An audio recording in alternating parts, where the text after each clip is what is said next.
Hi. Welcome to Chaotic Stupid, I suppose. Yes. Two crazy people deciding that they have an opinion that the world needs to hear.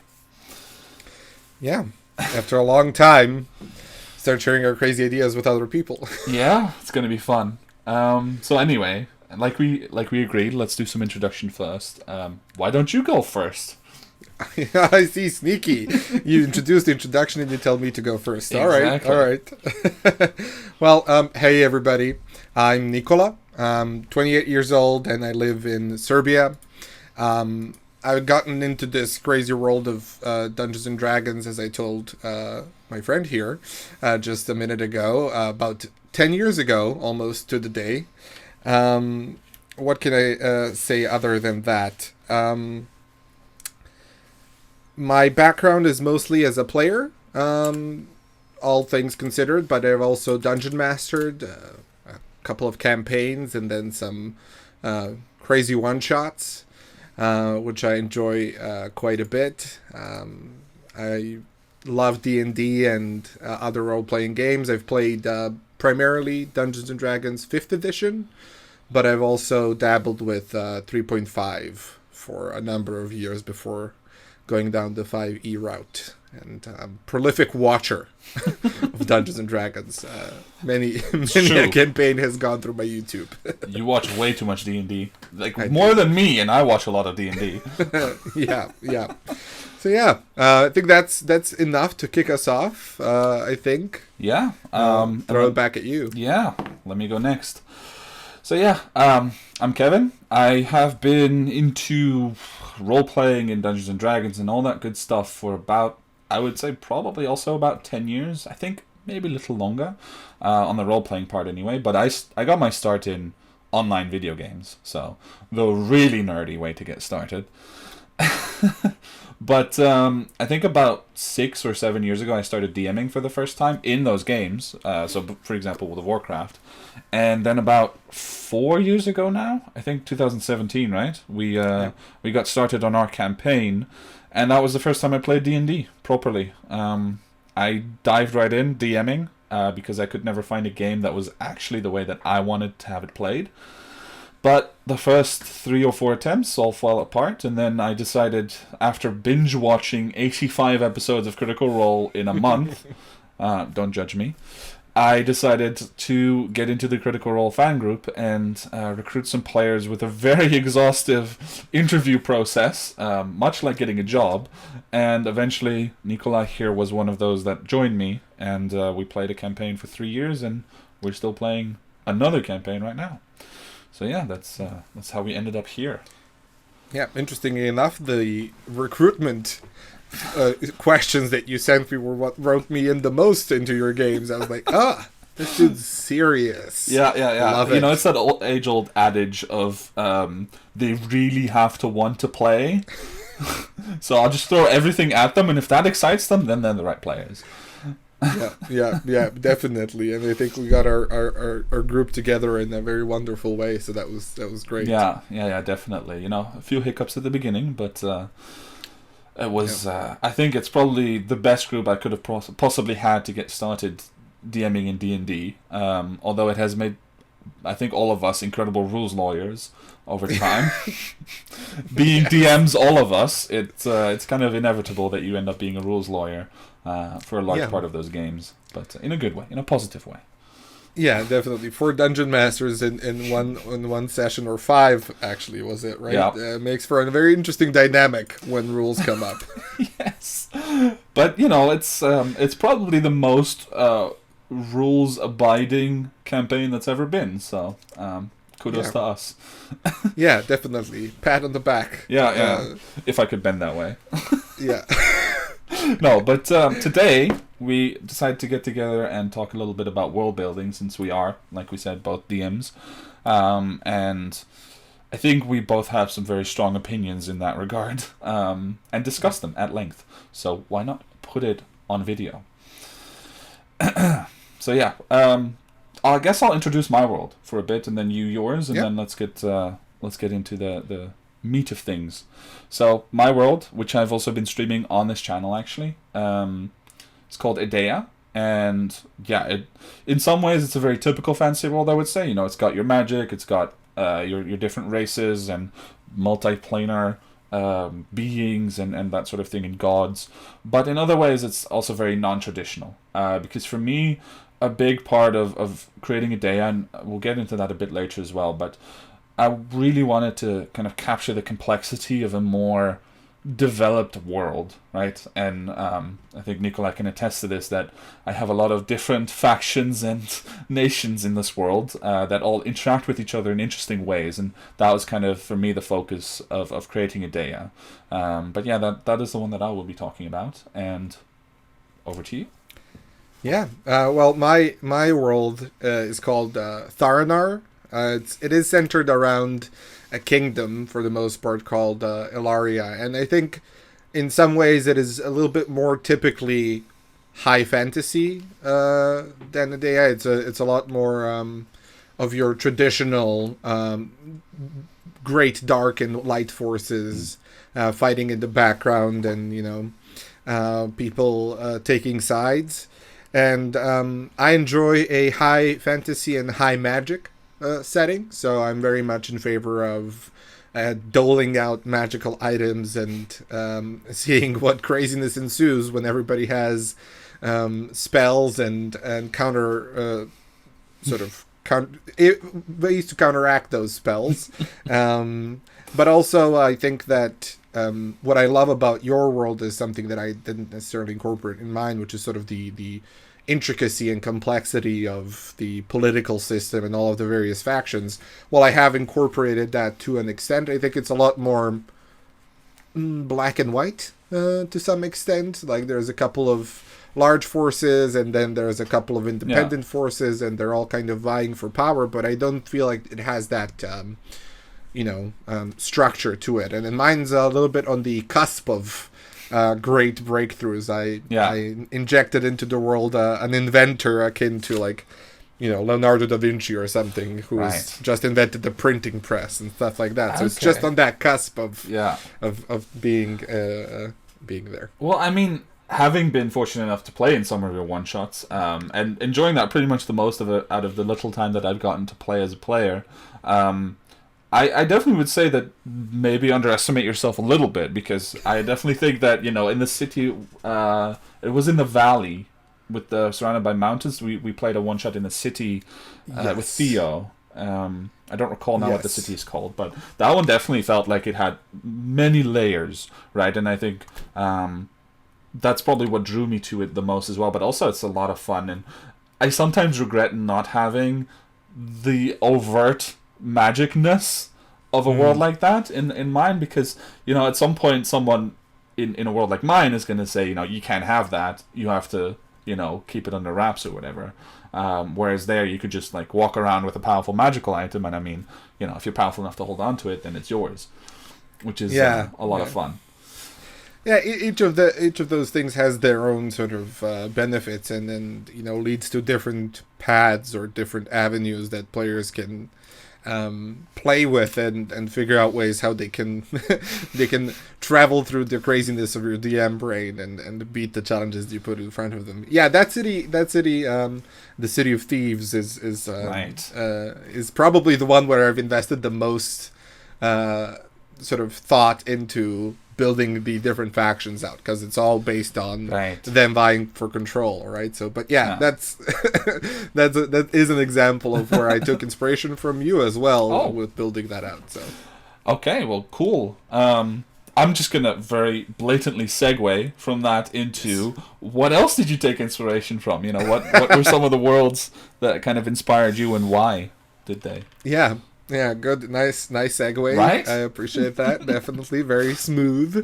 Well, I think I'll give some boring answers. I know that a lot of folks who are into high fantasy will always list Tolkien. Well, not always, perhaps, but a lot of the time. Yes. And while I do feel like it's a traditional answer, it has definitely left permanent and very deep impression upon my creative mind, if I'm liberty to say that. I think that while it doesn't necessarily have the complexity of like Martin or Jordan, Tolkien really inspired in me this idea of good versus bad, and of these magnanimous grand scale events influencing the world and changing it forevermore, for the better or worse.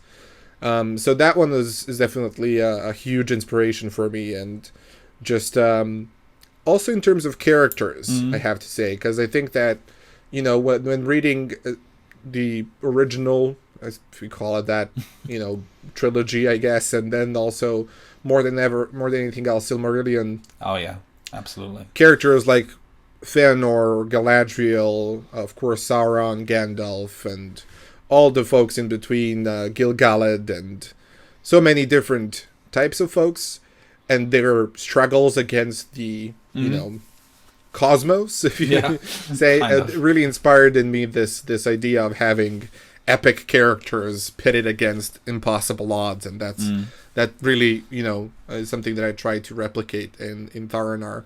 The two others that I mentioned, Jordan with his Wheel of Time series, and Martin with Game of Thrones, definitely took a lot of inspiration from that.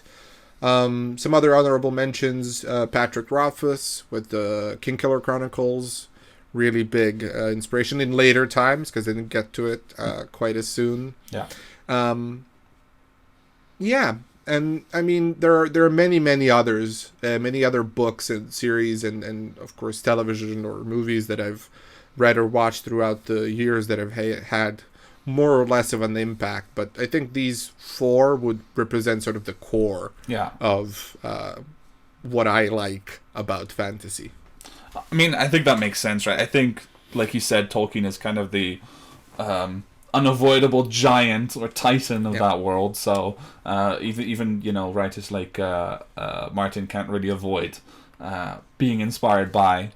But for me as well. But I think also for different reasons, because one of the things that really opened my eyes to world building, like you said, in the Silmarillion, a lot of great characters appear, but also when you read the Silmarillion, the extra layer of depth that it provides to the Lord of the Rings is just immense. And I love that so much. It's probably the main reason I love the Silmarillion so much, is because when you go back and read Lord of the Rings, all these little references, to the Lay of Luthien and Arwen and Aragorn and stuff like that, just it shows how well developed this world is, and it might be a little black and white in its more realistic concepts, but even there I think people don't give Tolkien quite the credit that he deserves, because even though there might be absolute evil forces that move as the actual enemy, but they move a lot of people to act that and to be in certain ways that are definitely more human and relatable. So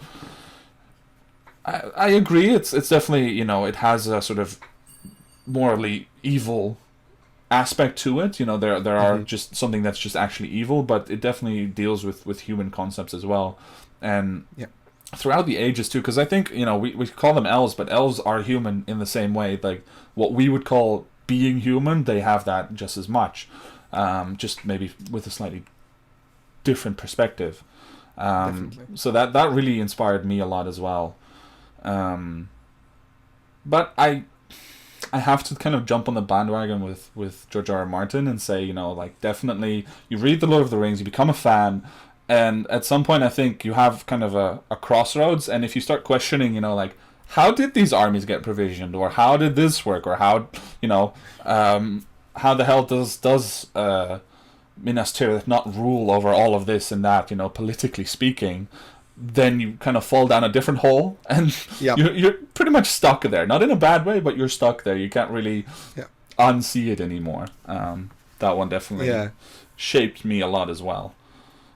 Martin has a dose of realism, I think, that he injects into his writing, and Jordan as well, because I remember those passages in both books where they talk about like provisioning foodstuffs and fresh water for armies, and how much length, how many leagues an army can traverse in a single day, and how the morale is affected and stuff like that. I mean, they do bring a different, very different kind of feel to those worlds. Yeah. And I can see how, that's a very good point. Yeah, and I think also based on what you're actually saying now and kind of thinking about it, because another one that I wanted to mention was The Witcher, but not necessarily the books only, but especially the games kind of brought it to life for me, right? And for me, The Witcher is really interesting because of how it really just it kind of treats the nations as a personality, right? Like each nation is a personality. So you write when you're world building, when you write your nations that way, it can kind of create this. It's something I hadn't really realized before, but I really took that away from it, of treating your nations or your regions like characters as well, and having them, behave in certain ways within their own internal factions and politics at work. Again, it kind of creates this dual layer that really, I think, emphasizes that sort of political theater that I definitely appreciate a lot.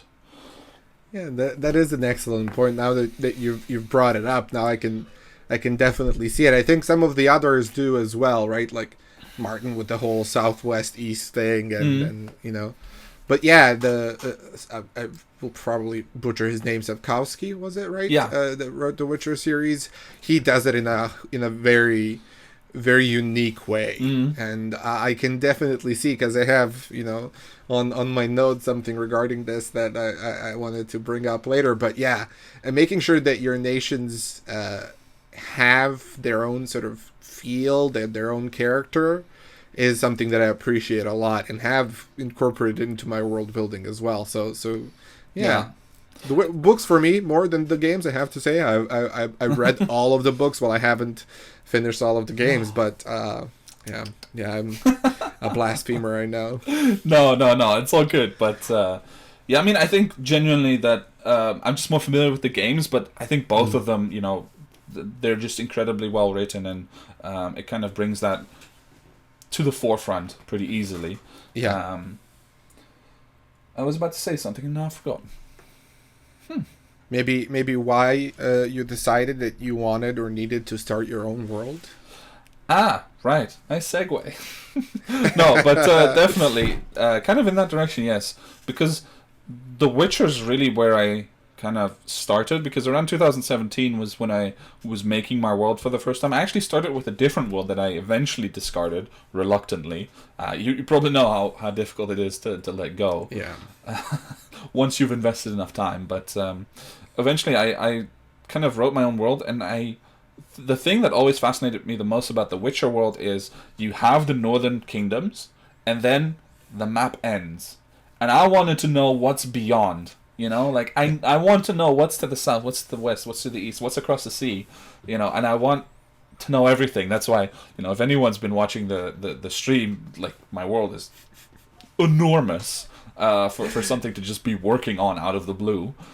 But that definitely was for me the thing that I wanted to focus on the most. It's just I want it big. Yeah, I found it very poetic that you described it in such a way, because you've evoked those same exact feelings with me, in the previous iteration, not the current campaign that we're playing, but the previous one that we played.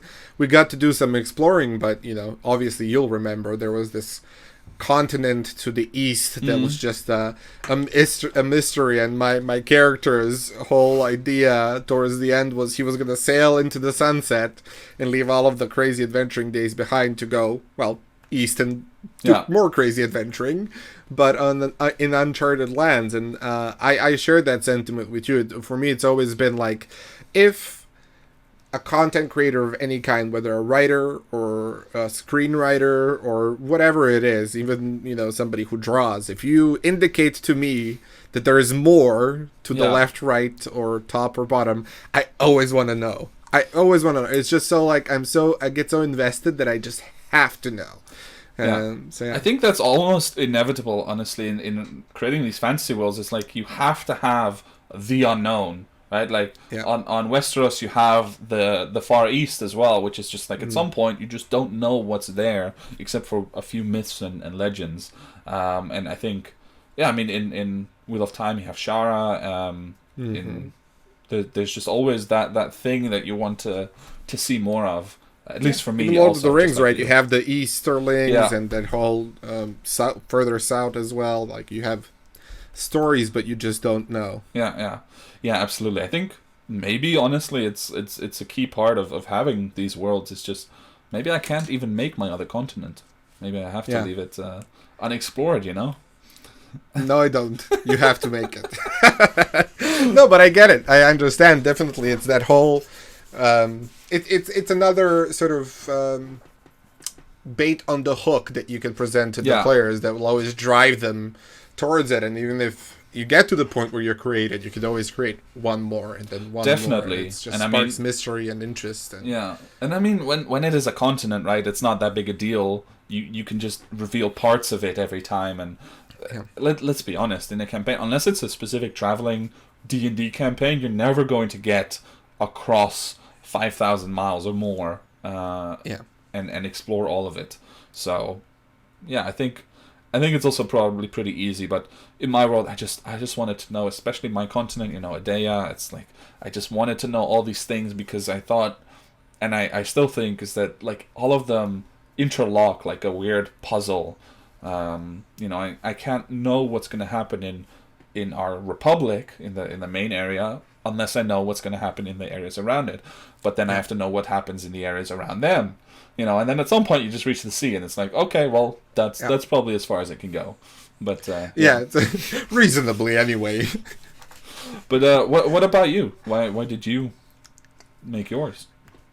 For me, I think it's a sort of amalgamation of a few different things. I've always, as I mentioned at the beginning as well, I've always loved fantasy and just the idea of being able to dive into a world, not this one, and get lost and imagine all of these different things or follow along a story has always appealed to me on a very, very personal level. So when I started watching, I think it was a catalyst for both of us. I started watching Critical Role and really understanding the 5th edition a lot better. I realized how, well, I wouldn't say how easy it necessarily is to DM, because I think that it has some of its, some difficulties, but they're not by any stretch of the imagination insurmountable.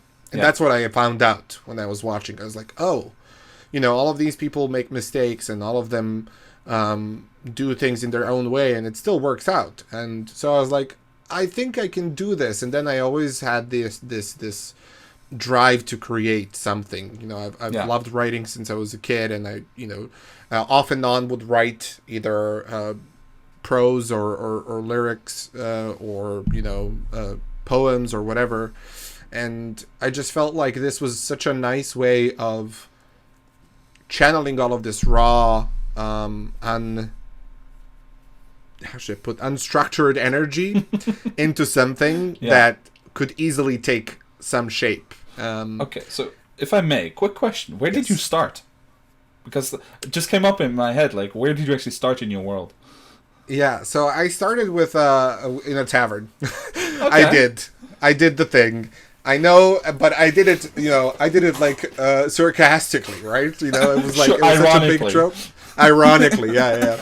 No, I felt like actually, if we talk about world building specifically, I started in an ancient underground temple, because I needed to, like, I created this quest for the introductory session, where the party was sent on a task by the local military commander sort of thing. But they were sort of on the frontier. I was inspired by the Western expansion in the U.S. because I was in college at the time, and that was a big topic, learning English literature, if anybody's interested. And I was really fascinated by this idea of doing this in a medieval setting, right? Yeah. Or a, fantasy setting. Yeah.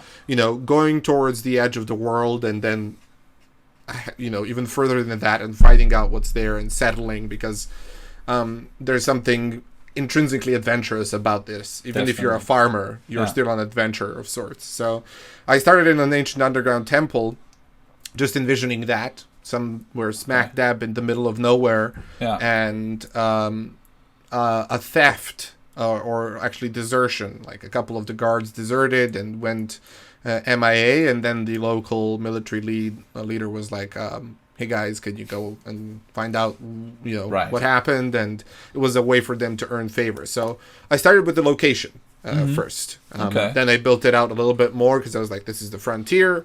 Then there has to be a frontier town. Everything's new. Everything's just smelling of wax and new wood and stuff like that." And then a tavern, of course, Okay. because every you have to town, have even one. on the frontier, has a place where people can drink. Of course, I mean that's why it's such a persistent trope, right? Yeah, yeah. But that's interesting because I also started with a place, both times actually. Because like I said, I had a failed one, but like in the failed one, I had a similar idea. I also wanted to have a frontier. At least I wanted a lot of wilderness, wild lands and places where adventure can happen. Because I loved urban in terms of world building, but I couldn't envision a D&D campaign in it yet. Because I was too new and I was just starting out, and I was like, okay, but how am I gonna fit in goblins and dragons and that sort of stuff if they're just smack dab in the middle of a city? Dungeons. Yeah, like Right. Where do you fit them in? Yeah. Dungeons is another interesting topic, which maybe we should get to in a bit. But when I finally realized the wilderness just doesn't work for me, because even though it was a wilderness, I had a town like every 50 miles, and at some point it's not wilderness, it's just a kingdom, or an empire or whatever you want to call it. So then I eventually, when those campaigns crashed and burned, I started again, and I just decided, I'm going with a city, because all that time I had been focusing. I love the concept of Atlantis, like a lost city or the surviving city, some jewel that is special. And eventually that coalesced into what I think is by now a pretty normal, everyday city in my world, but it was Marin. And that was the place where you guys first started off with your contract to go find the Dwarven Prince. And I had envisioned this whole city, and I was like, okay, it's special because of this, and it works like this, and I have this and this. And then I realized I'd given you guys a quest to get out of there in like 2 sessions. Yes.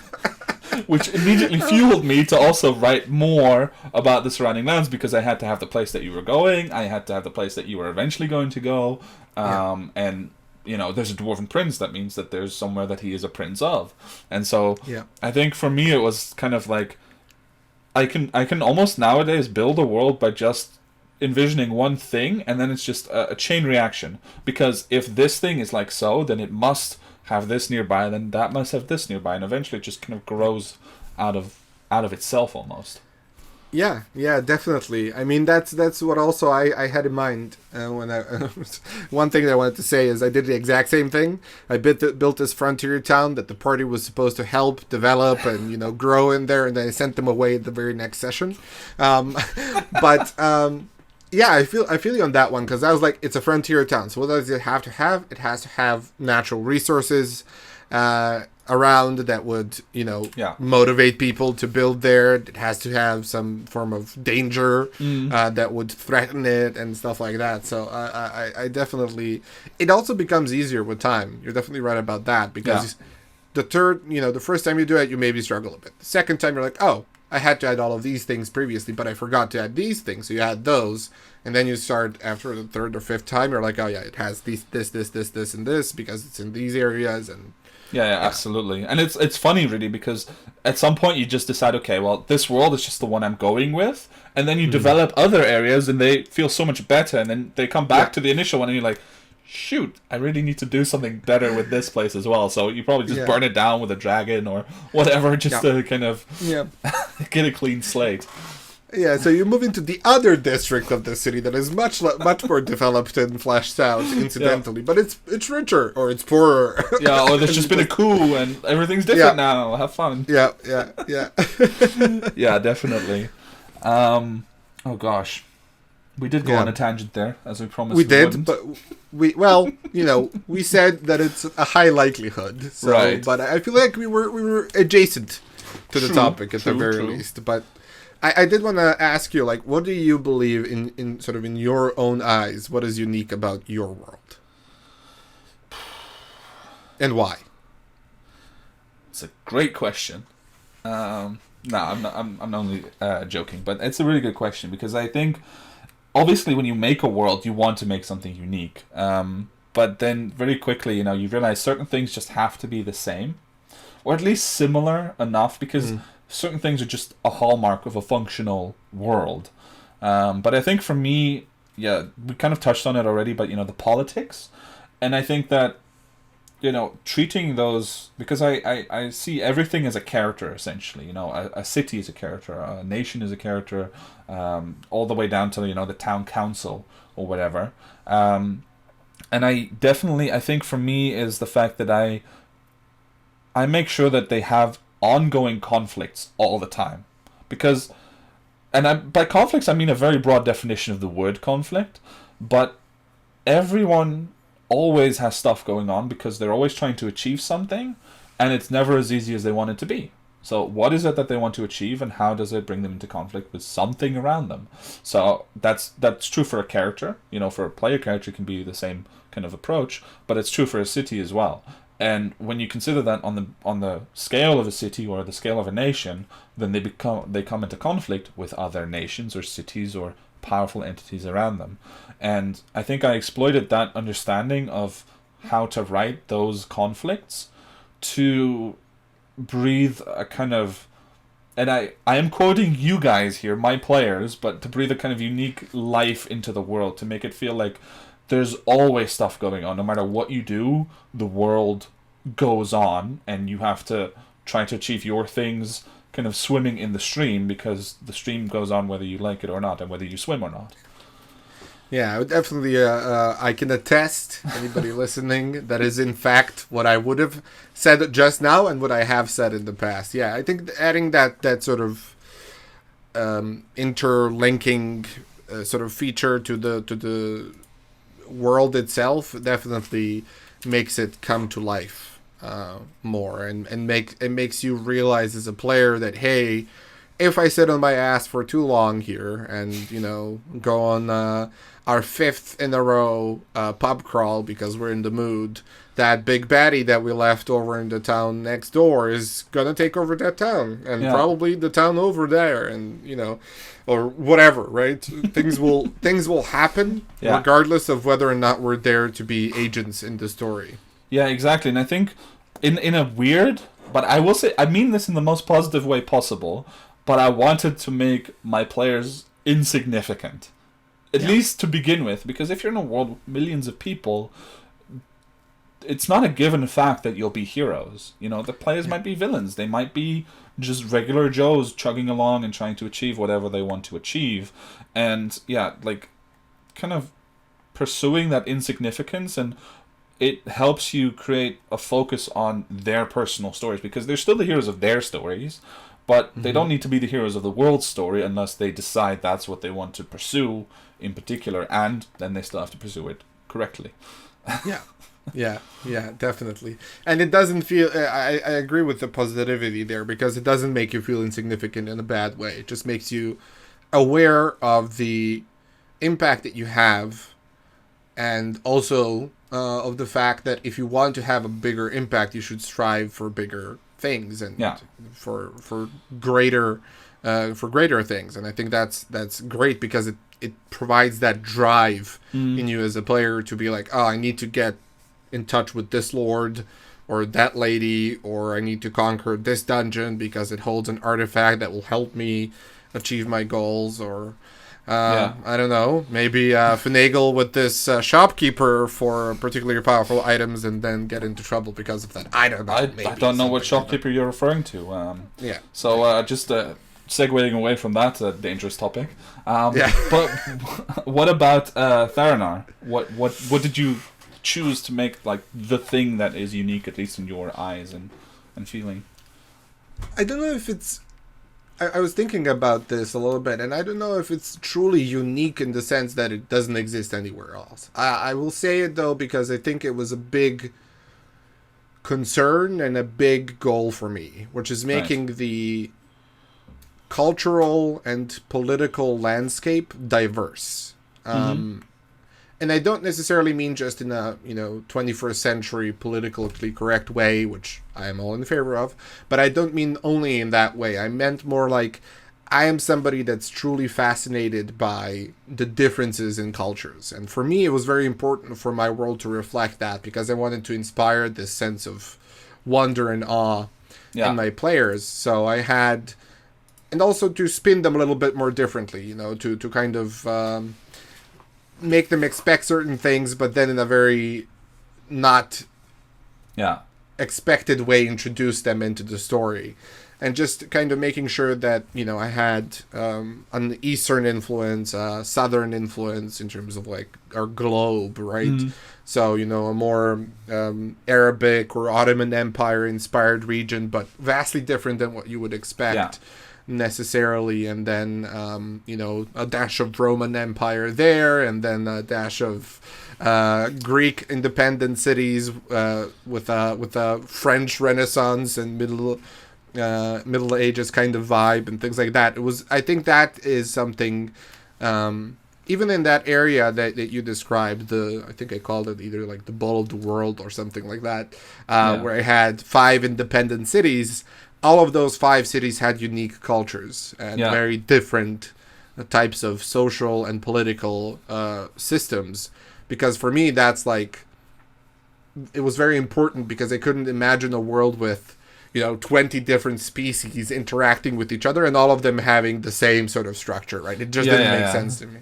Yeah, no, definitely. I think I had the same thing, but haven't you ever run into the problem then of you're trying to navigate this narrow road of, on the one hand, you don't want to be stereotypical with what you're referencing, but on the other hand, there's only so much you can change before it no longer fits, and then as a third part, you also don't want it to be too similar to anything else that you know necessarily out there, right? Yes, definitely. So how do you deal with that? Yeah, in the beginning, it was a lot of that, right? On one hand, I wanted to introduce concepts that were familiar so that the players would be comfortable, right? And they could kind of know what to expect. But on the other hand, I wanted to be the cool hipster kid in the cafeteria that, you know, was listening to Nirvana before everybody else, even though it's 2012, right? So I wanted to make everything different, and, you know, making it different for the sake of being different. Yeah. But then I just kind of made peace with the fact that sometimes it will be the same or similar to something, and that was fine, because that had a purpose, right? I wanted to evoke certain feelings or certain thoughts in them and awaken these ideas so that they could take action based on their interpretation of the events or their surroundings. So for me, that more became like, how do I translate this wanderlust of a kind into a world so that my players then can feel that, but also be comfortable and able to interact with it. Yeah. So for me, it was one, and this is a bit, I guess, esoteric in a way, you know, making peace with it. Yeah. But then also finding those critical points and then just leveraging them, and turning them into story beats. So using that kind of disadvantage or perceived disadvantage to my advantage. Yeah. I mean, I think that's a really interesting idea, and I think it's something that if you become more comfortable DMing, it also becomes natural to kind of take the things that you're inspired by and understand that the players will understand the reference. So there are actually a number of things that you don't have to say. For example, when we made when I had this inspiration one day and I made my Western Empire, the sovereignty as we called it, and I decided it was a desert-based culture, and, you know, so quite a few, I think, Arabic influences is fair to say, or I think it's Arabian, I'm not sure, but Arabian, yeah, but like with those influences, by just adding a few words and things like that, I never had to explain to you what the characters would probably be wearing most of the time, or you know, because we all have a sense of that culture and how, at least how we've experienced it so far, and by just having the right kind of signposts in your work, you can actually save yourself a lot of different things and just focus on getting those stories going, like you said. So yeah, I think that's actually something that I never realized I was doing, but it's definitely true. But it also is I think it's also a pitfall sometimes, because cultures that we're not so familiar with then become harder to interpret, right? Like Yes, and there's a thin line, right? Yeah, That yeah. you can easily step over if you're not careful. Yeah, I mean, I've been fascinated with like history and culture in China, for example, but I can't really add it to my games because I'm not familiar enough for it to not be either offensive or simply completely missing the mark. And that would be a shame, right? To try it and fail. But yeah, I suppose that's one of the things you just have to make peace with, like you said, until you can find a way to incorporate it better. Yeah, definitely. Research definitely helps, right? Just researching the overall history, seeing like, oh, was this particular culture embroiled in many wars? Which, well, being humans, all of them were. Yeah. But recently or way back in their past, and if so, were they just purely territorial or economic, or were they religious in nature? And a lot of those things can kind of give you an idea, but that's where you're taking inspiration from it versus copy pasting comes in, right? True. If you take inspiration from something and you generally draw on it versus either going on a forum somewhere and taking a lot of stereotypes and just slapping them in there, that can easily turn into an offensive. Yeah, and also pointless, I think, because nobody really enjoys it to be. Yeah.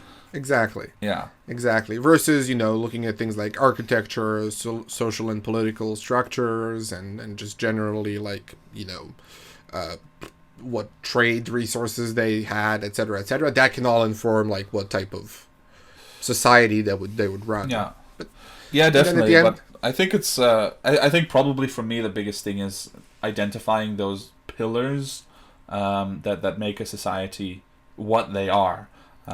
But I also wrote down for myself actually earlier, and it kind of ties into this, is I think consistency is a big thing in that as well, right? Like if you even if you hit too few of those pillars, but if you hit them consistently enough without, overdoing it, then you can still evoke that sense. So I think definitely consistency is something that you should probably keep in mind, especially when dealing with cultures that are outside of what people are dealing with on a day-to-day basis. Yeah, I agree, and it's something that I've struggled with. I think in the beginnings, especially with the Kingdom of Ilaria that I mentioned, that was sort of the seed from which Tharanar grew. Yeah, because I made it such a diverse and free place. Finding that consistency was relatively difficult. Yeah, because you couldn't it was just like so different and had so many pillars that I would hit a different one all the time, and it took some getting used to, and it was my first time DMing ever. It took some getting used to find those rocks. Yeah, definitely. I think I had that with Merim as well, the city that grew out of my Atlantis idea. In that, if you guys had actually explored it, it would have been incredibly diverse, but not with any specific overarching kind of feel to it. And I think like hitting your theme is really important there. But I think also probably one of the reasons why, for example, the sovereignty worked really well is by if you're in a place where it's unfamiliar and just where it's very unfamiliar, then just having like really rigid structures that you can reference, so societal structures. So for example, there's always a castle which is like it has a certain title, in ours it was Cassel. So it was like castle something, castle this, castle that. And then we had the Mugamari, which were the warrior people that the warrior order that you guys were a part of, which also immediately instilled this kind of sense of, okay, these are the boundaries of where your society goes, and it helps, even though you don't know exactly what's in the middle, but you can kind of, okay, understand it's within these boundaries and they're far away from my own. So I definitely, I mean, we're not at our tips section, but I definitely would say, using boundaries and very solid structures is a good way to kind of hit that consistency. I agree because that's what helped me find my sort of north. When it came to Ilaria, it was just introducing a little bit more structure, not so that it was too much or that it changed the player's perception too much, but just adding a few different kind of aspects to the system upon which Alaria was built was like, oh, okay, now I can say this particular area is this way, but if you go to this place, it's a different way because it's ruled by a different lord, and he has his own ideas, or she has her own ideas. So, out of curiosity, what was a prominent aspect of that you added, like, concretely? I added such a strange way to go about it, but I added the aspect of it was called the Holy Kingdom of Alaria. So I added religion to the mix, which helped. But the religion was sort of uniform across the board. It was Bahamut and stuff. But what I did after that is that all of the ruling sort of families came from one person, but branching out, of course. And then they, based on their original sort of patrons or matrons, developed different characteristics and different structures. So, you know, the Westerners were a bit more hardy and more economically oriented, while the Eastern family was more in touch with nature because they were heavily, you know, elvish in kind. And then the North was filled with adventurers and people who pushed the frontier, and then the South was sort of the administrative center. So it was all based on the sort of original 4 or 5 siblings. Yeah. Because the 5th was just an offshoot that grew into an order of knights, and not to get into too much detail, but I mean, that's really cool. But yeah, that's really cool though. I think that also, like I said, structures, but maybe also just having something that unifies. If you have a very diverse group and unfamiliar group, then definitely something that unifies them can help them find that identity and make it easier for you to write about them as well. Yeah. And then terroir as well, or geographical location, or however you want to call it. That helps a lot. Just placing, you know, these folks in the mountains and these folks in the forest. All right, these would be woodworking and, you know, to do with herbs, and these in the mountains obviously would not. So they're mining and, you know, whatever else natural resources were at their disposal. So yeah. Okay. That was cool. So you built a world, and I think we have discussed this in such length already, but what would you do differently? Like, what's the most prominent things that you would just overhaul, or are already doing right now? It's a good question. I think one thing that I would change is my commitment to ideas. And though this might sound a little bit strange when it comes to us talking just previously about consistency, I think I dug myself into holes at a few points where I was so married to a certain idea that idea then became unchangeable in my mind. And then as new ideas came up, or as some ideas developed, not changing but developing, those became weird and didn't really have a place. So I think for myself, I would definitely, what I would do differently is I would not create such a strong relationship or not develop certain ideas to such an extent where while they were still super far away.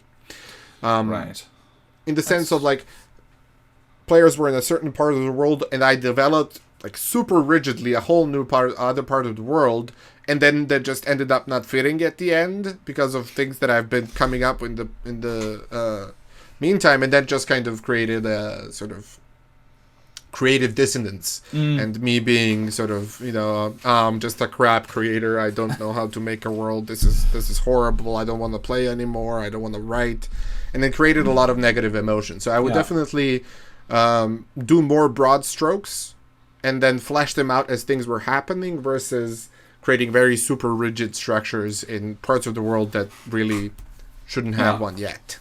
Yeah. I think that's also I think that's a lesson that probably everyone has to learn at some point, some more than others maybe. Also, just for the record, what he just said, we all think those things of ourselves at some point or another. Don't feel bad about it. Just let it go. You're a fine creator. Just keep working at it.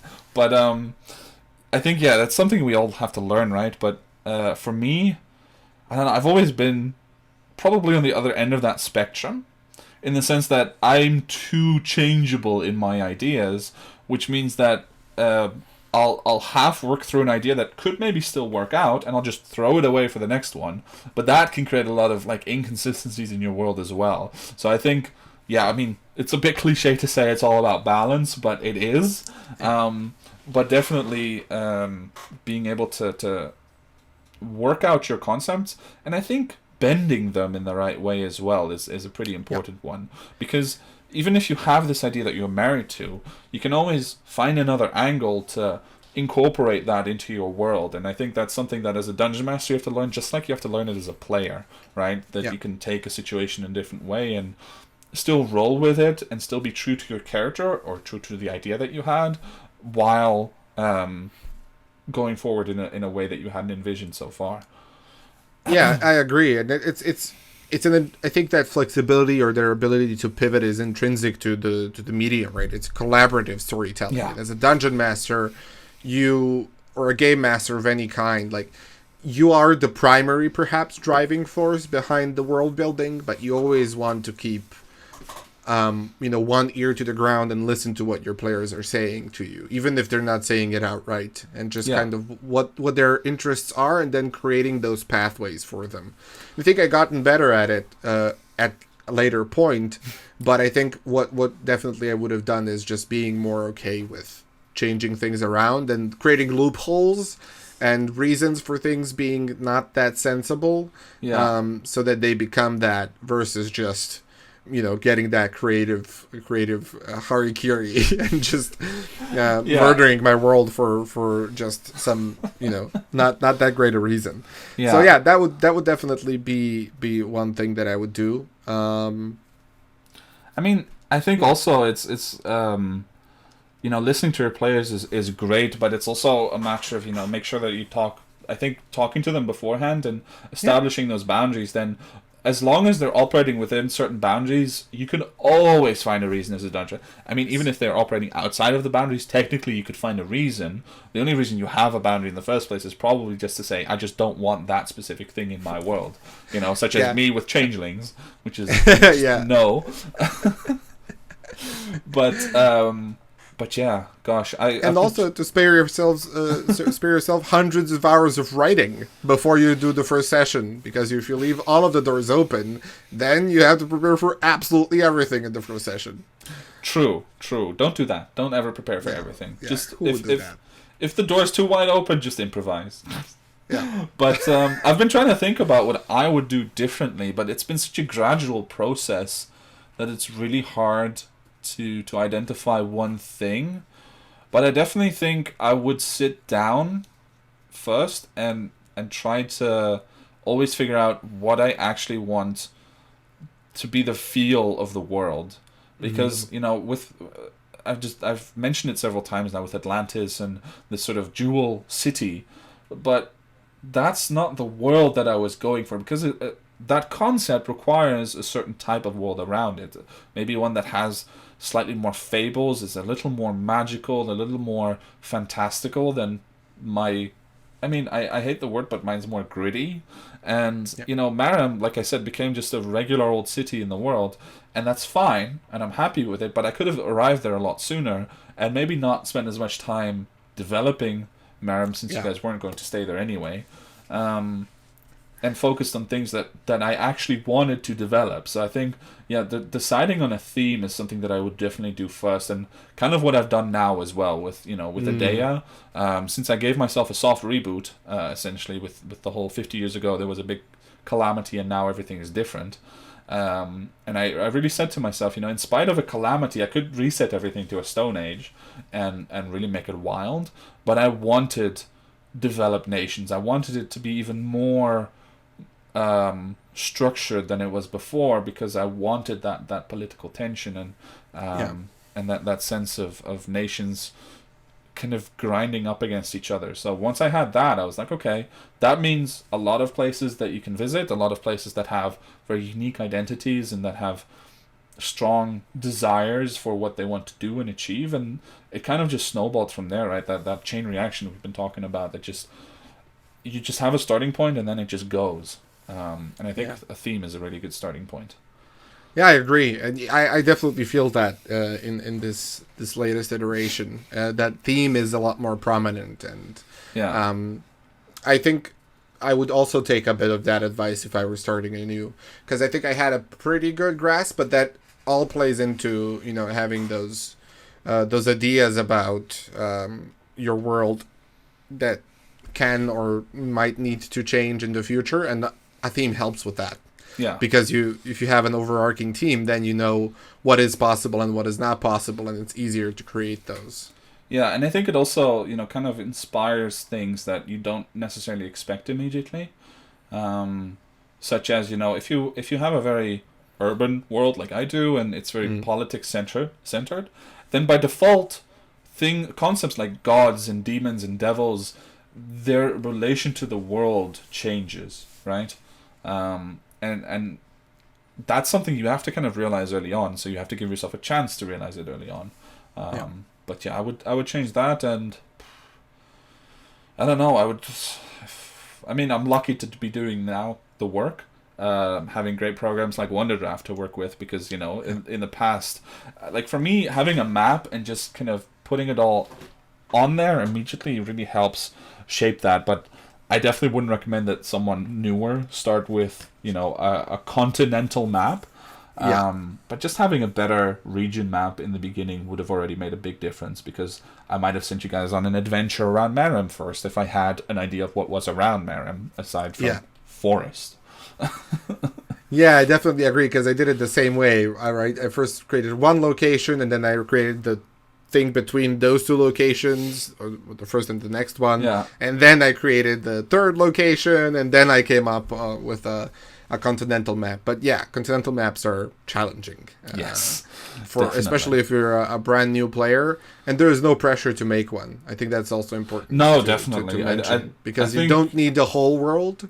Yeah. You just need what's around the players to have a good start. Exactly. What they can reasonably reach, and anything that they travel to that's further away, you can develop while they travel.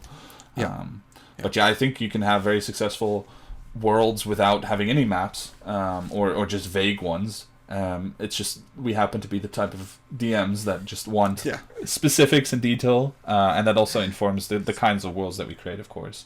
And let's be honest, making a map, it's just cool, dude. It's fun. Pretty cool. It's just fun. It's using a tool and then having a green background, and all of a sudden, after 16 hours of grueling work and one eyeball less later, you're at a point where you have a beautiful map with some slightly tilted. You promised that wouldn't come up again.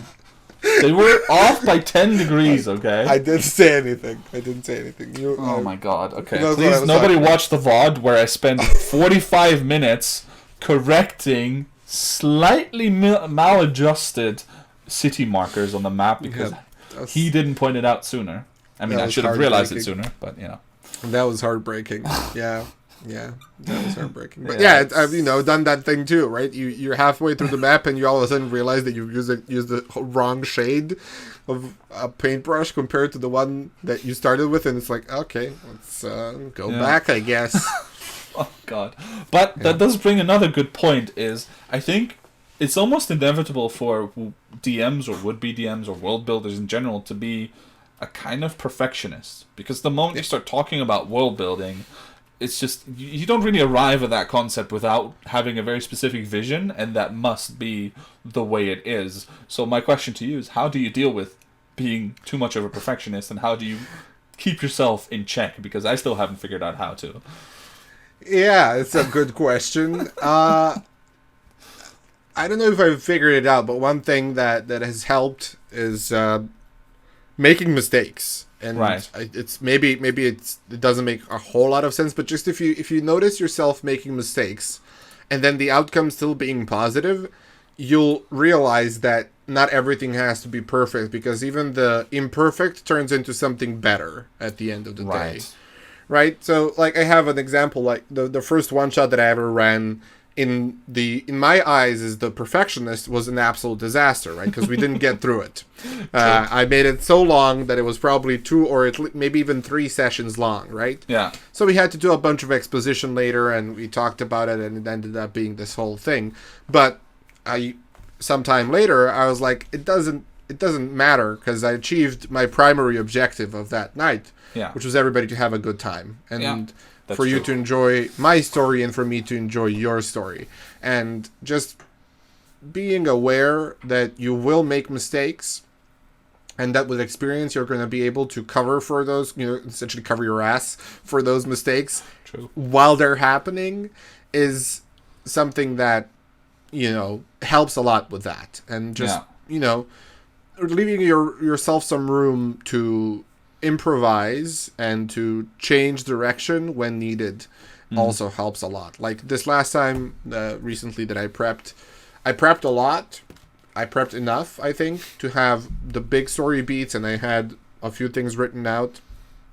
But I also very intentionally, I was like, I'm not going to write this part out, because I'm going to see how things go. I'm going to see what questions you ask me. I have a very general idea. I've thought about it a lot, but, it's gonna turn out. So I will be perfect by being just me and being there and, telling a story. And that's something that I would say helped me a lot. Just making mistakes, and then also leaving myself room to do whatever I feel like at the time. Yeah, definitely. I think making mistakes is probably a really good kind of anchor point to hold on to, which is you will make them, and just be willing to spend some time correcting them in a way that you like, at least, and just be comfortable with it, and don't beat yourself up over it, because I used to do that a lot, right? Like, especially, it's such a simple thing with actual map making, is if you make something and you spend 2 hours on it, and then you look at it afterwards and you're like,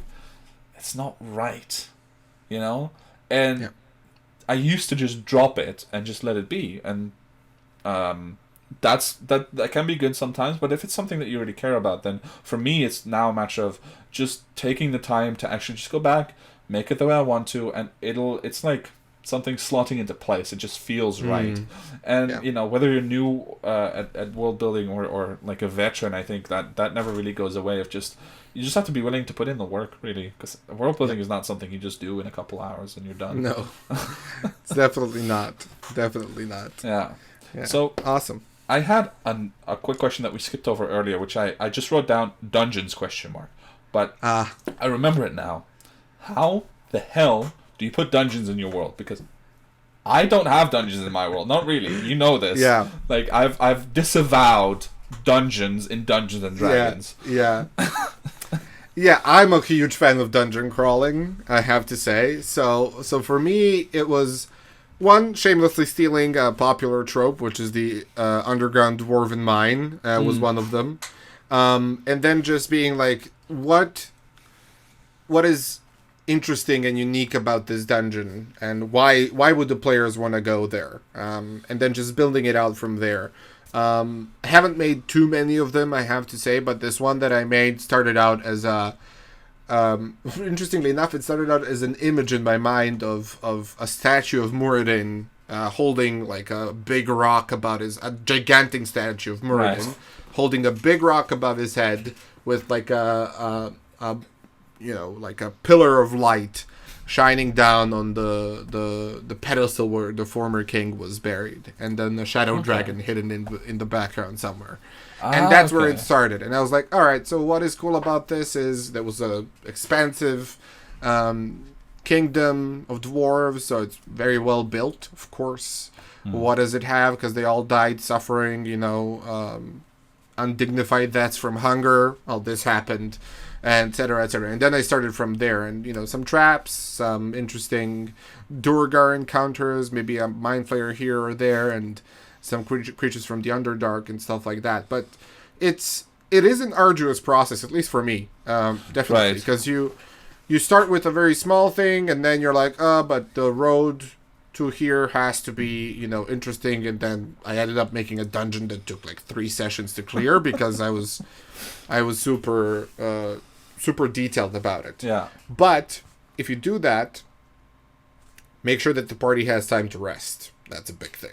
Like, if you plan 10 encounters, you gotta plan time for the party to sit down and take a break. Because you're gonna TPK them, very easily. Yeah. Yeah, that's fair. I think for me, the biggest thing was always that I had trouble envisioning reasons why the player character should enter the dungeons in this world, Yeah. right? But maybe it's also tied to the types of world that you create, right? Because you said in the beginning that you created a more, I don't want to say stereotypical because it's not stereotypical, but a more traditional fantasy world, like high fantasy. And I think the way that you interpreted it definitely lends itself more to, you know, like traditional adventures going, okay, this is how we make a living. We're going to go down there and get items and loot and gold and defeat a bad guy or whatever.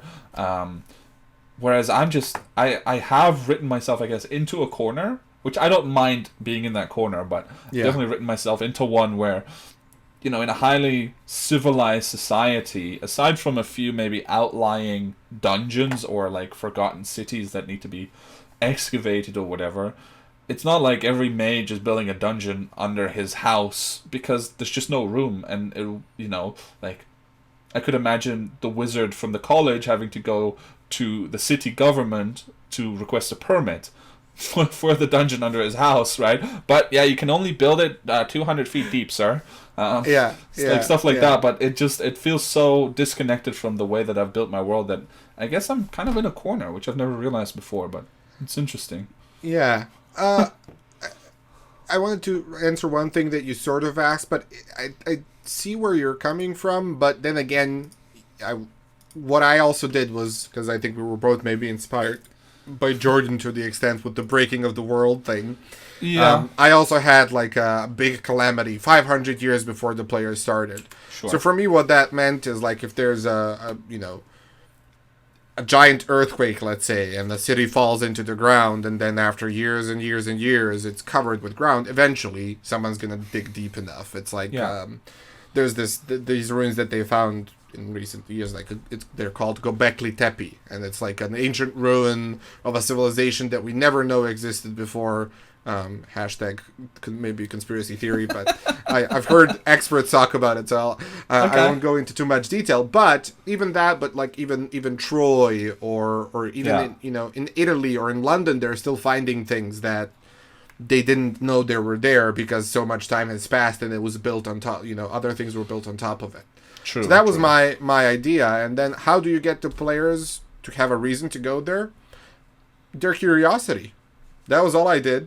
I threw some shadows in a tunnel at them, and they couldn't stop talking about it for 10 sessions. They were like, oh, what about those shadows in that tunnel? I gotta go there. We gotta go there. We gotta check it out. And all the while I'm thinking, oh my god, this is too high level for you. You're supposed to go at the end. And so, and I was fine with them not going at all. Yeah, that's true. I mean, I think probably for me also the hiccup has been so far is the way that traditional dungeons are designed. Like the very traditional D&D dungeon is, an endless labyrinth of impossible traps and hidden enemies and I find it difficult to conceive of situations in which I could create one of those, especially because I think we have had our more modern dungeons, I guess, just like having to go underground to save the prince, for example, or even above ground dungeons in the sense of, we have this entire area in Adea where elven cities crash and there's all sorts of magic on the loose. You could view that as a dungeon if you had to traverse it, but it definitely wouldn't be the same as, your typical built stonework dungeon with, all kinds of crossbow traps and stuff like that, because at some point I just end up asking myself, and this is what we talked about earlier, why in the world would someone build this? Yeah, I have that question often to myself, especially with puzzles, right? Yeah, so why would somebody build a puzzle where the clue is a part of the puzzle? But how do I give you a puzzle without giving you clues? Yeah. And, Ooh. Yeah. That just gave me a great idea, which is... No, you should have the players stumble upon the clue in a completely unrelated thing and then bring up the puzzle like 20 sessions later. Yeah, I had plans for that too, but it is an interesting problem to solve. Yeah. And I think it also depends on how you justify it for yourself. For me, it was like the traps were set by the new denizens, or if it's a tomb, for example, like the Egyptian pharaohs' tombs were rigged with traps. Right, that is true. For example, right? So it all depends on like what context you put it in. Yeah. But it's a valid point. Like making a dungeon feel natural and sensible is is I challenging. mean, you do bring up a good point with the tombs, though, and I think that's a really good one. And also, you know, I mean, we both watch Critical Role, but there's a great section right in the halls of Halas, I think, or Yes. the hall, whatever they're Halls called. of Halas. Yeah, Happy Fun Ball. Yeah, that's also a great like dungeon that I really enjoyed seeing because it made sense, right? This immensely powerful wizard decided to set up a laboratory outside of time and space and make his own place. But you know, I think those things are partially somewhat limited by the scope and how often you can really introduce things like that. But then again, it's not bad to have a more modern game where you don't have to be in a dungeon every second session, right? So just add more dragons. That's the solution. More dragons. Would you like me to do that to our campaign? Yes, more dragons. Yeah, the answer is always yes. Even if I know I'm gonna die in the game, like I still want more dragons. It's just I love dragons. What can I say? Dragons are pretty great. That's true. I mean, you recently fought a golden dragon, I believe. Yes, we did. We did. That was fun. All right. Cool. So I think we have some tips for folks, or do you want to do our special section first? No, I think tips probably make sense to kind of round off, you know, what we talked about. I mean, we've talked about a lot of things, which has been really interesting, at least for me. But yeah, tips, I think, is something that I would love to do just because I hope that, you know, at some point, just one would-be world builder sees us talk about all this stuff and thinks, okay, I want to do that. What do I do? At least to achieve something that we think is cool. So, do you want to get us started? Sure, I can get us started. I thought long and hard about these, and I think there are a lot of tips out there. Yeah, definitely. So I wanted to try and maybe say something that, you know, be the hipster kid in the cafeteria and say something that it's not as often said. But for me, it's when world building, what is important is, and it helps me, is thinking about prominent characters and I mean NPCs, right? Mm-hmm. Non-player characters, because I feel like a character, whether they are a monarch or a farmer, they are a product of their environment, right? So if you start from the environment, you will always be limited in what the character can be. Versus when you start with the character, you can make the character whatever you want it to be and make sure that they're either a good antagonist or a good protagonist, and then be like, all right, so what made them be this thing? Yeah. You can make the complete opposite and that antagonize them, or you can make the, you know, sensible, this is the structure they grew up in and this makes sense, so they are the protagonist.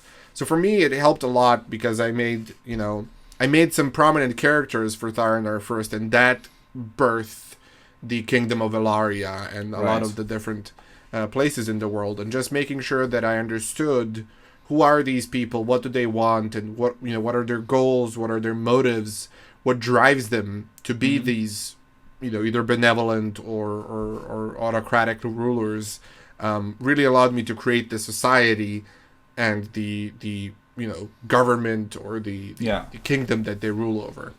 Yeah, I mean, I think that's a really interesting approach, and also kind of a really good point to make is that, you know, we talk about world building, but world building is never just world building in a vacuum. You know, you can't just make mountains and rivers and say that's my world. Like, characters, especially prominent ones, are a huge part of that. And I think, I mean, you've heard me rant about alignment before, but I think it kind of ties in with that as well, which is that, you know, your character can be described of being of a certain alignment or of a certain group of thought or culture, or however you want to describe their identity. But characters or people, because we're talking about people make choices that go against their characters all the time, and those are usually the most important and the most interesting choices, and when they're made at a level that impacts the world at large, then you have something that's really interesting going on, such as, you know, a queen that's made a choice that she still regrets, or stuff like that. So yeah, I think that's a really good point. did you want to add more, or do you mind if Yeah, I got a couple others, so I think maybe we can go one and one then. Yeah, sure. Because go ahead. you know, mine, I've already told you, but it's just my favorite thing to rant about is don't make your world too small. You know, just don't make it tiny little island with like 2 kingdoms on it, and that's your whole world, and call it a continent. I mean, you absolutely can. There's no your fun is wrong here, but I just think it destroys so much potential. And this kind of ties in, you said it earlier already, you don't have to have a continental map. And in fact I would advise that you don't start with one, because just make a region. Like, focus on a part of the world where, you know, maybe 3 or 4 towns and some areas, maybe a dungeon in the mountains, or a mine or whatever, and just let that be the place, and let those places be far apart from each other. You know, put 50 miles between them instead of 5 or 10, because it creates so much potential for whatever's happening off the map. You know, all that mystery area. And then if you decide to make, or you arrive at the point where your players are ready to travel onwards from this area, then you can create the rest of the area that they need to know, but still leave more off map. And one of the dangers that I've seen with a lot of map making, because obviously I love map making, and I'm on a lot of subreddits on Reddit about it as well. A lot of things that or a lot of DMs just create continents. They put water around everything. And it's such a shame, because take a look at the Wheel of Time map that we've talked about a couple times now. Yeah. You know, you have this huge continent, but it's just the western part. And on the eastern side, it just cuts off where the map ends. There's no water. It's not like isolated. It just stops, but we know that there's more beyond. And I think that having it stop at a certain point and just say there's more beyond is a really interesting way to both keep your players engaged, give yourself room for growth as a world builder, as a storyteller, and make sure that you don't have to do all the work up front. Yeah. So that would definitely be a tip from me.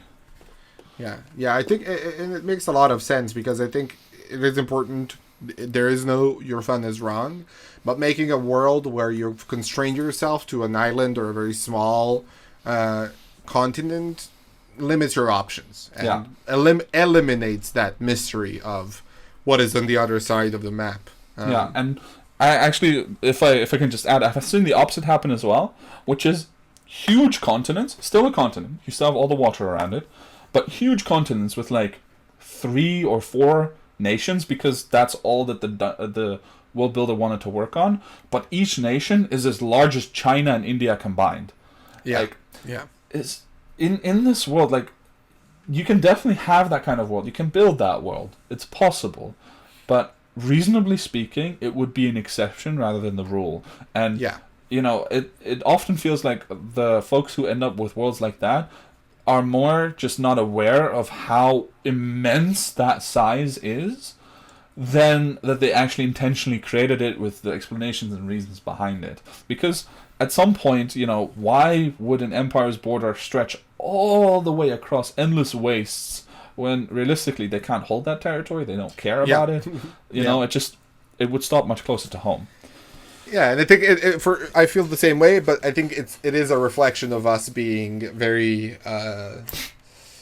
very much inclined towards a more political or a more that is true. You know, power struggle type of world building, and we think about those things because they're important to us, right? So, but I think it is important to think of them, at least to some extent, because they add different dimensions to your world. Definitely. And I mean, you know, it can even be beneficial for more fantastical worlds, I think, because if you just make smaller borders, then you can have more wilderness between, and more magical and fantastical stuff that it doesn't fall under anyone's jurisdiction. Definitely. Cool. I have one more, which I'm actually thinking about saving for our special segment, because okay. Yeah. So I'll mention one. Think of the player's place in the world. Something that I think is very important, and it goes back to what we were talking about earlier about communal storytelling, is that if you're world building, you have to think about what is the purpose of your world building, right? If you're building a world to write a book that is just an expression of yourself, great. You cater to yourself, right? Or to any potential audience that you might have. But when you're building for a role-playing game, you really want to know who you're going to play with and how will they fit into this world. Because I don't believe that there's a one-size-fits-all type of world, right? Even if you're running a pre-generated adventure from Wizards, right, and you're not engaging in world building, you will have to make small alterations based on players' choices in terms of character, race, class, background, and even just your players themselves, right? What they enjoy to play, and figuring out what is your player's place in the grand scheme of things will allow you to build your world in a way that is a lot more fulfilling. And that's that is one of the lessons that I've learned, which I now realize I should have mentioned earlier. I started building the world for me, and I started building it as an extension of myself.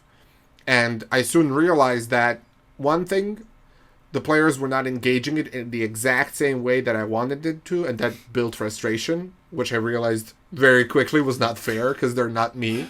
Yeah. And then two, I wasn't giving them what they necessarily wanted to get out of the game. So I changed direction, and I started building out places in the world for them. Mm-hmm. And that was a massive change in both their engagement and my own satisfaction, because I could see them interacting more with it and enjoying it more and being an integral part of the world versus just being visitors in my mind palace. Yeah.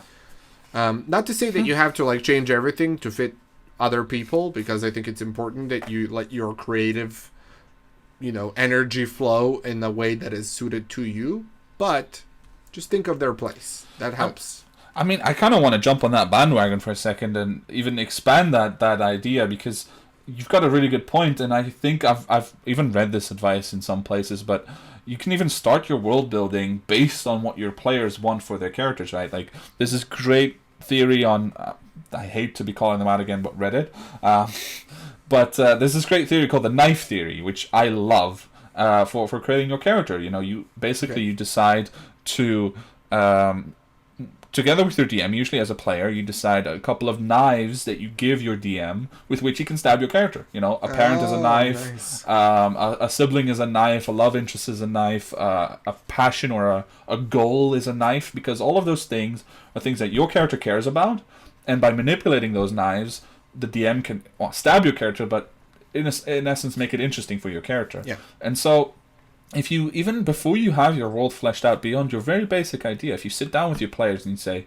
okay, let's think about your character. What do you want your character to be, and what is their background, and really get their input on what they would love to see in their character. You will inevitably have to create places and things and factions and religion or whatever in your world to accommodate what your players want. So you can use them for inspiration, use this nugget of an idea. One player says, I want my character to be from the Paladin Order. Well, then you create that Paladin Order who is in a city, and this is their goal. Like, you immediately have a whole chunk of story and background that you can play with just because your player suggested it. So I definitely think, utilizing that as a resource is a huge thing to do for new dungeon masters, because it can help you get on your way in such an easy way. It immediately accomplishes what you talked about, and it kind of helps you, take off some of the load of having to come up with a lot of stuff immediately. Yeah. For sure. Cool. Yeah, I know I read that somewhere as well once, but it's been such a long time, and I think it definitely deserves repeating. Yeah, I mean, I've listened to a lot of greats over the years talk about the bats and other folks that have shared their wisdom, and it clicks at some point for you as a DM. For me, that was just like, I thought I was doing it, but then I realized I was not, and then as soon as I started doing it a lot more, then it clicked. It was like, oh, this is what that feels like. It's pretty awesome. Nice.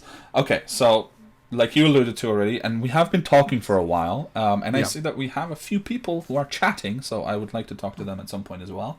Yeah. But we had agreed to have a section called Too Chaotic, Too Stupid, which I think is very aptly named, and I'm still very proud of that name. But I think you wanted to discuss something that, let's say, makes your blood boil.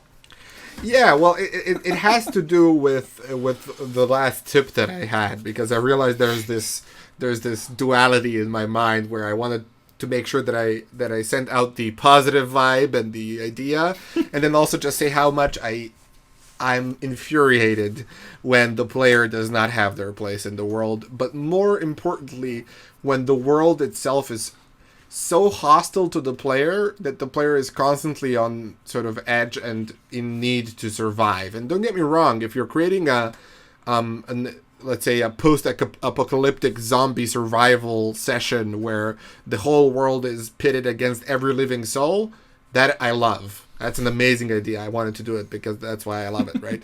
But I think that's supremely fun. Yeah. What I don't like is there's this whole functioning society, and the world is built out, and everybody has their place, except the party, where every single NPC, every single situation is completely against them, right? And I just feel like if you create such a hostile environment for the player, they will inevitably feel, shunned and dissatisfied, and I just don't see any positive recourse in terms of how things can play out. Like, I think that a Dungeons and Dragons world or any role-playing game world is intrinsically dangerous, and you will meet all kinds of people, but man, just give the players something like an eye of the storm where they can be a part of that. Whether that's the rebel stronghold in the woods that they're a part of and then they're hated everywhere else, or just one person that has their side, whatever it is. But they have to have something. Like, you can't create a scenario where absolutely everything is against them and they have no way of finding their place in the world. That's... Yeah, I'm not a fan. Yeah, I can definitely agree to that. I mean, I've not seen it personally, but I can definitely imagine that it would not be a fun way to play, because at some point you need some respite, Yeah. You gotta be able to rest and have someone friendly to talk to other than the other people at the table. So yeah, I can definitely agree with that, although I probably don't share quite your frustration, but if I experience it, I definitely would. Yeah, I had some brushes with it, and I was always just like, those didn't last. I left the sessions pretty soon after, because it's just like, I don't enjoy being invited to like, I don't even know what to call it, like a punishment session, right? Like, I'm here to play and to enjoy myself and to share a world with you. If you're going to create a world where every single idea that I have or any of the other party members have is going to be shot down or impossible or met with an great barrier of high level NPC, like, it's just not. No, please don't. Please don't. Make me feel welcome. Yeah.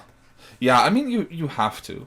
But I can definitely find myself in that, and I think from a dungeon master or a world builder's perspective, it's something, and maybe this isn't purely world building, but like we said, it's impossible to kind of isolate it.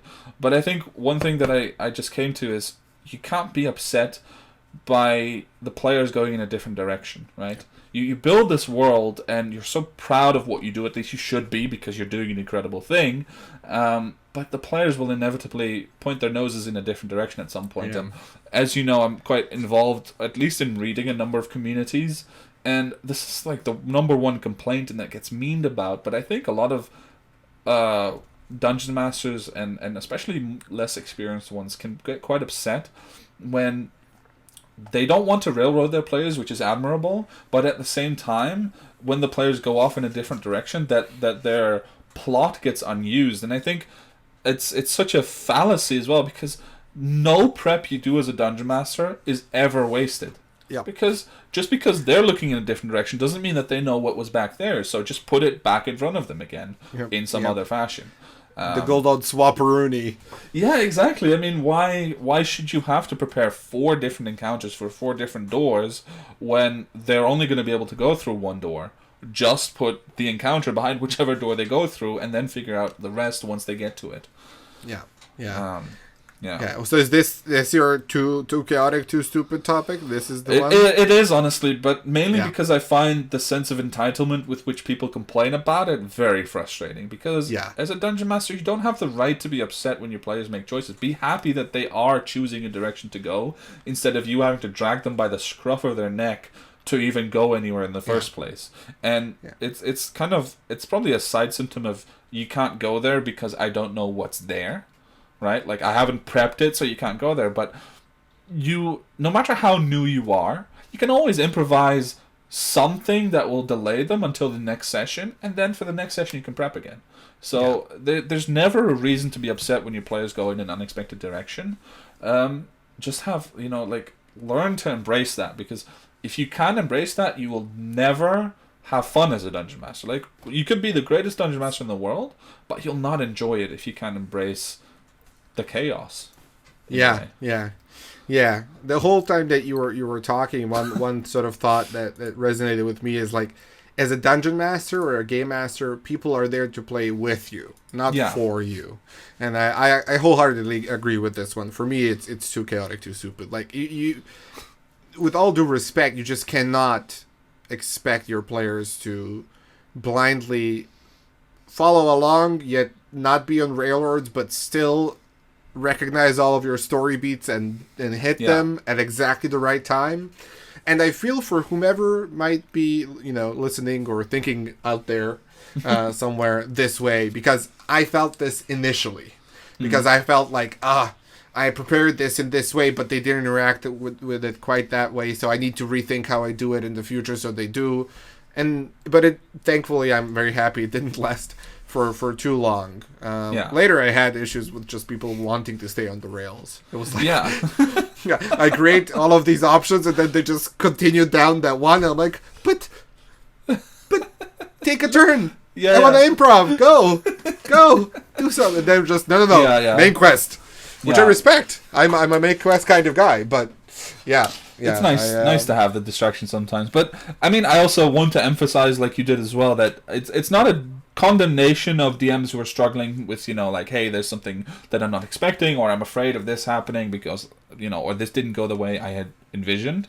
That's perfectly fine. It's purely about how you deal with it. Don't let that define you, and don't get frustrated, or don't let yourself get frustrated, because you can feel the frustration, but don't indulge that feeling and get upset and try to push the players in the direction that you had built something or whatever, because it's just not productive. Like, they've chosen their path, and then you can just make that path as fun as possible. Agreed. All right. Well, awesome. Oh, one more thing I also want to that I think is too chaotic and too stupid, but it's not world building. It's just lone wolf characters. I hate them. So much. Don't make a lone wolf character. Don't join an adventuring party and then say, well, all of you have to put in effort for me to come along. No, you've all agreed to play the game, and even if your character hates the rest of the world, give them a reason to be with the party, because nobody wants to drag you along. They're there to have fun for themselves, not to make you have fun. Thank you. Thank you so much, Kevin, for mentioning that. I no problem. I feel that so much. And maybe nothing in D&D or in role-playing infuriates me as much, but I hope in some future iteration of this we talk about character building, because there I'll have a list. Oh, yeah. I'll prepare. I can go on rants. Maybe we should take character building as our next topic. Maybe, next time. Yeah, character building would definitely be a good one. Yeah, because, oh boy, do I have some gripes to settle. I mean, that I do too. But yeah, no, I think that's probably a really nice one to do next. Yeah. It's been a lot of fun so far. And we've built between the two of us maybe, I don't know, like 30 characters over the last 5 years. I don't know. I mean, so many. Do you want to count DM characters? Because not counting DM characters is what I meant, because then it's a whole different story. Yeah, true. No, but yeah, definitely. I mean, I think definitely characters are. That's probably why I personify, nations like I do, because I think characters are the most interesting thing about writing in general. So, whatever has a personality should really be able to express that, so that you can build your world around that. Yeah. But yeah, I think that kind of brings us to the end also in favor of not having, 4 hours of material to edit. Yeah, Painful.